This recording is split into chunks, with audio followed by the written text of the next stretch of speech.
រឿងរ៉ាវដ៏គួរឲ្យព្រឺសម្បុរពីបារមីលោកតាថ្មអណ្ដែតកណ្ដាលទឹកជ្រៅនៅកោះកុងដែលអ្នកស្រុកកោតខ្លាចមិនហ៊ានបំពេញពិតណាស់លោកតាថ្មអណ្ដែតដែលស្ថិតនៅតាមដងព្រែកអណ្ដូងទឹកស្រុកបទុមសាគរខេត្តកោះកុងត្រូវបានគេចាត់ទុកថាជាទីកន្លែងដ៏ស័ក្តិសិទ្ធិមួយសម្រាប់ការបន់ស្រន់របស់អ្នកឃុំអណ្ដូងទឹកដែលកម្រមានអ្នកស្គាល់នឹងទៅដល់មុននឹងទៅដល់ថ្មអណ្ដែតត្រូវធ្វើដំណើរតាមទូកដោយផ្លូវទឹកហាក់បីដូចជាបត់បែនបន្តិចរយៈពេលកន្លះម៉ោងលុះទៅបានទៅដល់ថ្មអណ្ដែតហើយដោយមានអាស្រមលោកតាអេសីគង់លើថ្មនាកណ្ដាលដងស្ទឹងទឹកថ្លាឆ្វេងផ្លូវគោកក៏មានដែរប៉ុន្តែពិបាកធ្វើដំណើរចំណាយពេលយូរជាងផ្លូវទឹកថ្មអណ្ដែតជាទីកន្លែងគោរពបូជាសក្ការៈយ៉ាងស័ក្តិសិទ្ធិខ្លាំងពូកែរបស់អ្នកស្រុកអ្នកភូមិដោយគេចាំបានថាចំនួនសម័យអាណានិគមនិយមបារាំងមិនអាចធ្វើឆ្លងដងព្រែកពិសេសថ្មអណ្ដែតនេះនោះបានទេព្រោះតែឥទ្ធិពលបារមីថ្មអណ្ដែតឃុំក្រងការពារដែនដីរៀនកាត់សក់នៅ OTS ចេះទាំងជំនាញចេះទាំងរបៀបដឹកនាំគ្រប់គ្រងចាត់ចែងអាជីវកម្មហាងកាត់សក់រកចំណូលបានពេញមួយជីវិតគ្រាមានសង្គ្រាមបើតាមពលរដ្ឋម្ចាស់ស្រុកបានបញ្ជាក់ថា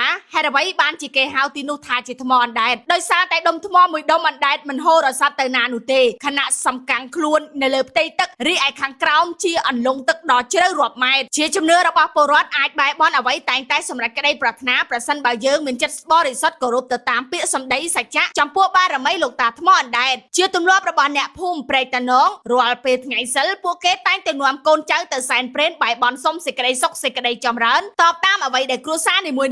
មានក្នុងនាមជាអ្នករស់នៅក្នុងតំបន់ដាច់ស្រយាលគ្រាពួកគាត់មិនសូវមានពេលឡើងមកវត្តអារាមនៅទីរួមស្រុកបទុមសាគរប្រសិនបើមាននរណាម្នាក់ប្រមាថមាក់ងាយបារមីថ្មអណ្ដែតនេះនឹងធ្វើឲ្យជួបគ្រោះនឹងធ្វើឲ្យគ្រោះថ្នាក់តាមរូបភាពផ្សេងៗគ្នាគួរបញ្ជាក់ផងដែរថានេះបើយោងតាមសៀវភៅប្រវត្តិនិងតំបន់សក្តានុពលទេសចរខេត្តកោះកុងដែលចងក្រងឡើងដោយមន្ទីរទេសចរខេត្តបង្ហាញថាថ្មអណ្ដែតជាទីកន្លែងសក្ការៈបូជាមួយសម្រាប់អ្នកដំណើរគ្រប់រូបតាមផ្លូវទឹកពីឃុំអណ្ដូងទឹកទៅឃុំជីផាតស្រុកថ្មបាំងដែលមានទឹកស្ទឹងបារមីអ្នកថែរក្សាបើគ្មានអ្នកណាម្នាក់សែនអាហារដល់ព្រលឹងនោះទេអ្នកថែរក្សាថ្មអណ្ដែតនឹងខឹងសម្បាហើយធ្វើដំណើរ